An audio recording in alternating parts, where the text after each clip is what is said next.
video we're going to talk about polynomial functions, specifically the applications that are required when we run into or use polynomial functions. As a preview of what we're going to kind of run into here, we'll take a couple applications. One will be a geometry application, something that's kind of indicative of a geometry example that pertains to using polynomial functions. And it's only one geometry example. Obviously, there could be a ton of others. And then finally, the second application will be a concept mastery application, which basically means it's some application that has a lot of questions to it. So we're going to try to use everything we know up to this point to answer a ton of questions. The prerequisite keys to success for this video will be a knowledge of geometry formulas, and mainly because we're going to be using one of them, specifically volume here. But just in case, if your instructor is assigning problems that have different geometry formulas, you just should know all the geometry formulas, the basic one, volumes, areas, stuff like that. You should have a very keen knowledge of polynomials themselves, what they are, how to manipulate them, that type of thing, simplifying them. Also, we're going to talk a bit about graphing with the graphing utility. So if you have some knowledge with that, that'd be helpful, although I will likely talk about it again here. And finally, you should know everything there is to know about functions, at least the basic ideas of functions and evaluating functions and graphing functions using point plotting, that type of thing. Our first example, we'll go ahead and take a look at grain silo. It's built in the shape of a cylinder with a hemisphere on top. Now, when you first read a problem like this and you kind of have to visualize a physical entity like this, like a grain silo, it's best to draw this. So a cylinder, the keywords we're looking at here is we have a cylinder and then we have a hemisphere on top of it. Now, if you don't know what a hemisphere is, you can always Google that. A hemisphere is essentially half of a sphere, and a sphere is just a ball, or a three-dimensional circle, some people would call it. So we have a cylinder. Let's go ahead and draw that. And I tend to draw this with an elliptical shape as its base, and then grow that in a third dimension here, and then also put another elliptical shape as its top here. So that would be the cylinder. And now I want to put on a hemispherical top, so let's go ahead and imagine a ball that's sitting on top, almost like a top of an ice cream cone, right? The ice cream portion of it. And if you want to signify that this is a three-dimensional object, some people like to draw them like this. Okay, so we have a cylinder, which is really, my cylinder's poorly drawn, and then a hemisphere on top of it. And part A asks us to write an expression for the volume of the silo in terms of the radius and height of the cylindrical portion. So in other words, somebody's coming along here and they're telling us that the radius of this cylindrical portion here is something, and let's go ahead and call that R, since it's a very common letter we use for radius. And they also have given us some value for the height, so we'll call that H, since that's a very good letter to use or variable to use for the height. Now, the volume of the silo is going to be the volume of the cylinder plus a volume of a hemisphere. Now, the volume of the hemisphere is actually not a logical deduction if you don't know the volume of a sphere, but let's actually start by creating the volume of the cylinder. That can be deduced logically here. The volume of a cylinder, well, let's take a look at the floor of a cylinder. The floor of a cylinder is a circle, and I know the area of that circle will be pi r squared. It's pi r squared is the area. And then we have a height associated with that circle. And basically what you can imagine is that you have a circle on the floor, and then you're going to pull that circle up, and as you pull it up, it has almost like a curtain that wraps around it, so you can see the sides will grow and you'll have a resulting volume. So we have an area of a floor, and then we're going to multiply that by h as we pull that floor up. So that would be the volume of the cylinder. And then to that, we're going to tack on the volume of a hemisphere. Now, the volume of a sphere is going to be 4/3 pi r cubed. And that's usually found either by searching the net or looking at your textbook. And so if it's 4/3 pi r cubed is the volume of a total sphere, the volume of a hemisphere is half of that. So 1/2 of that 4/3 times pi times the radius being cubed. So altogether, the volume of this cylinder with a hemisphere on top is just going to be pi r squared h plus, and then half of 4/3 is actually going to be 2/3, so I'm just doing a little simplification. That'll be 2/3 and then pi r cubed. This is pretty much simplified. There's not much else you could do with that because these are not like terms, so you can't add them up. Some people might say that you can factor out a pi and an r squared. It is true that you can, but it really won't help us too much. It'll just factor it out, that's all. So this would be an expression for the volume of the silo in terms of the radius and the height. Notice it has a radius and the height in these terms. A secondary part to this question would be, let's suppose that the total height of the silo is 5 times the radius.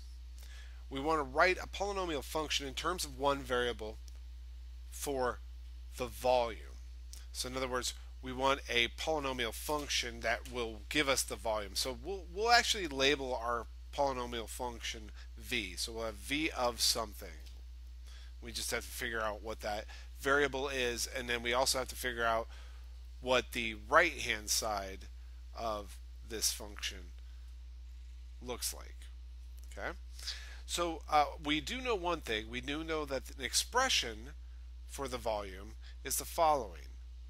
It's going to be pi r squared h, that was from the previous example, or part A, plus 2/3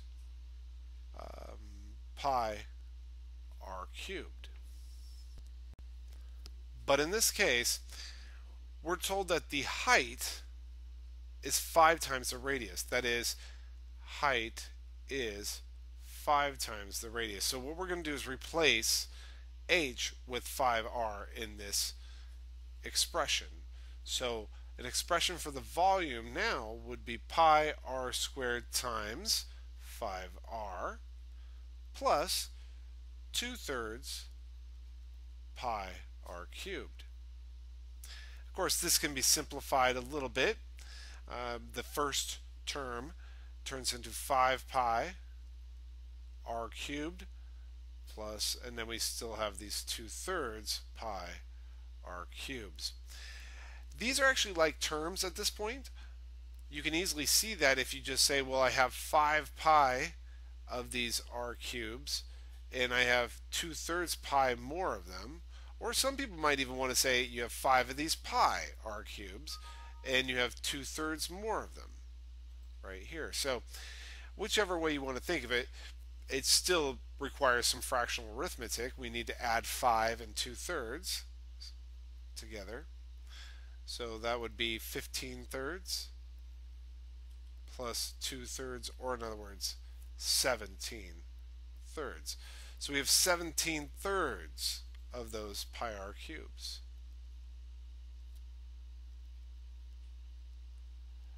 So therefore, a volume function in one variable would be v of r is equal to 17 pi r cubed over 3. And that's just because I multiplied numerators, 17 times pi times r cubed, and it's all being divided by 3. And this function says that when we plug in any value for the radius that we want, we can get an output that would represent the volume of this silo, grain silo, whatever it may be. So that's how you do like a geometry volume problem with polynomial functions. Now, as I mentioned, the next example is a concept mastery example, so there are quite a few questions involved with this, and we're going to go through this, I don't know about slowly, but we'll try to take our time.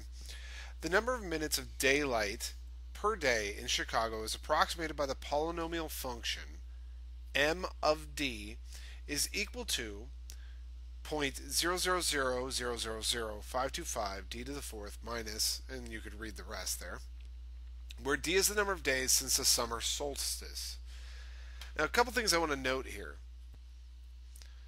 The first thing is to note that most of these numbers, the two coefficients actually on the variable terms, are very small. That basically tells me that as the days move on, the effect of the number of minutes that are in those days is not a huge difference, but that plus 864 at the end, this number right here, that essentially tells me that most of the days are around 864 minutes long.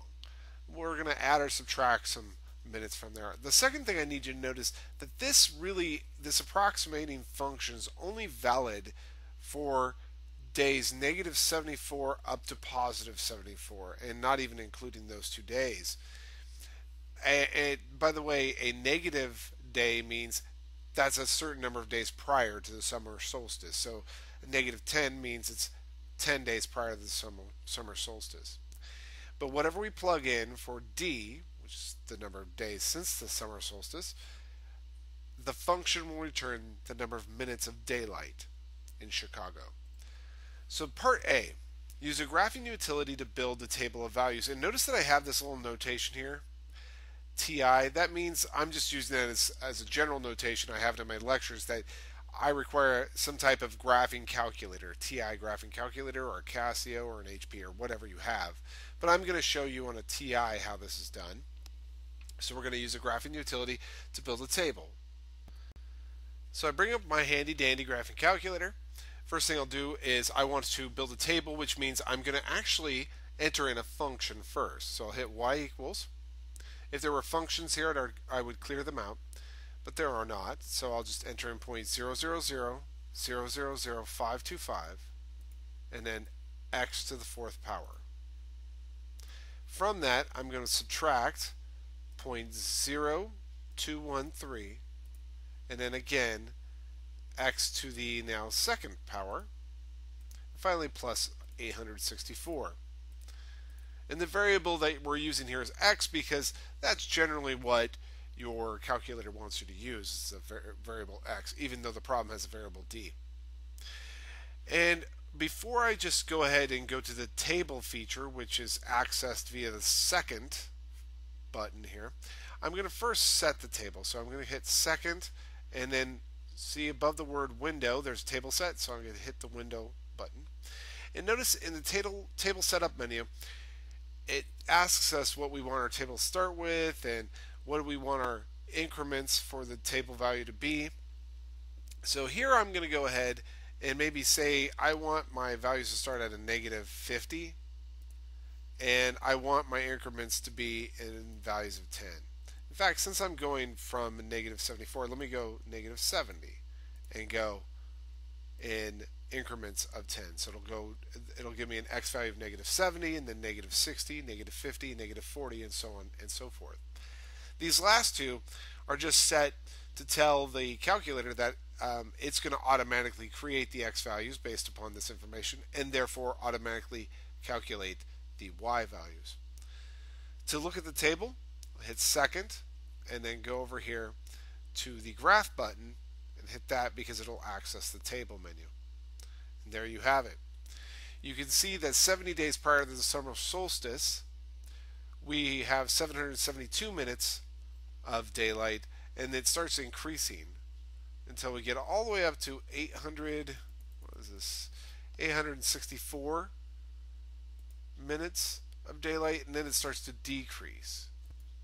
And that should make sense because the summer solstice has the maximum number of minutes in the day. The reason why building a table is kind of important is it gives us an idea of how to graph a function. And if we look at part B here, part B is saying graph the polynomial on its domain. So if I want to graph this function, here I'll hit y equals again, here's the function. I need to graph it in a window that makes sense for its domain. So if I click on window, I want the x minimum to go from negative 74 and x maximum to be positive 74, since that's what the domain is. And then the y values, this is where building that table really helps out, because I saw that the y values, second table here, the lowest they got was about 772. Let me see if they got any lower as I scroll through here. Yeah, about 772. So maybe I'll make my y values, the minimum on my y values here for the graph, maybe a 760. And I know that the maximum value for the output was 864. So let's go ahead, yeah, that's what it was. Let's go ahead and make it 870 here, just so we have a little buffer above. We can see a little above and an airspace above and below. When I hit graph, you see this nice, beautiful, looks like a parabola. It is actually some type of parabolic curve here. And so it almost looks symmetric. It might be actually, but it's not really. But it looks like it's symmetric about the y-axis, but it's actually not. So there we've graphed the polynomial on its domain. And now notice that in parts C and D, it does not have us use a graphing calculator, but actually I should have written in parts E and F here that I do want graphing calculator to be used here. So I'll put a little TI here for parts E and F, because I am going to use a graphing calculator for those. Now, how many minutes of daylight are there on the summer solstice? Well, the summer solstice occurs at day 0. So really what they're asking is how many minutes of daylight are there when we're at day 0. So I'd plug in 0 for all the values of D. So I'd get that horrible number times 0 to the 4th power minus that other number times 0 to the 2nd power, and finally plus 864. So you could easily see this is just going to be 864. That's why that's a very quick question to answer. 864 minutes of daylight on the summer solstice. What about 2 weeks prior? There's a couple ways to do this. You can either do it manually, m of negative 14, right? 14 days prior, and use your graphing calculator. And if you're going to do that, let's go over and grab the graphing calculator here. Let's second quit.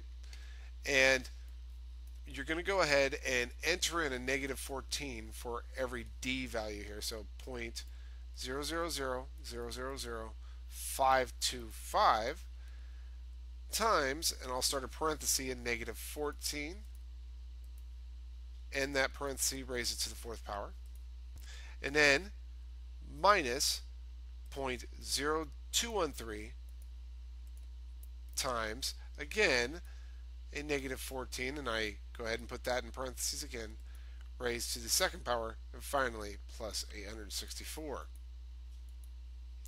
And when I hit enter here, I see there's roughly 860 minutes of daylight.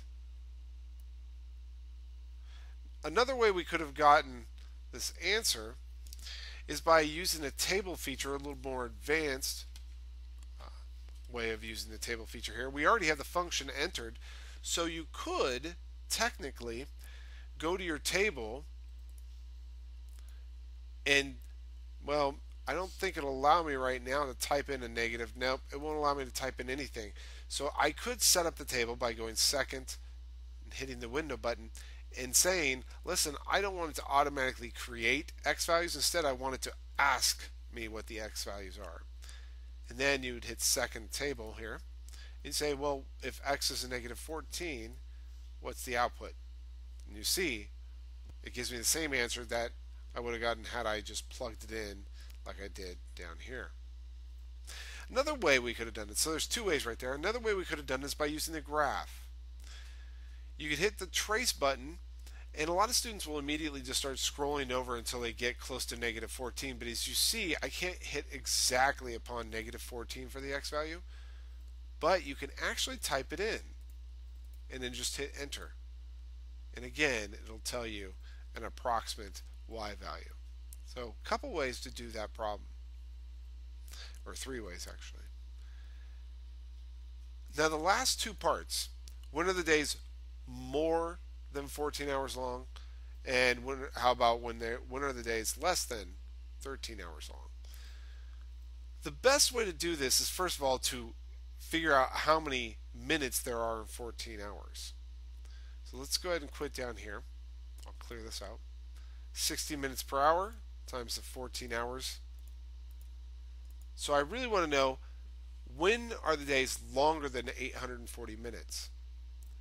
The way you could do this pretty easily with a graphing calculator is to graph the function, which we have right here, and then graph 840 minutes. It'll be a horizontal line, so let's go ahead and hop down here to y sub 2 and type in 840. And when I hit graph, I want to know, when are the days longer than 840 minutes long?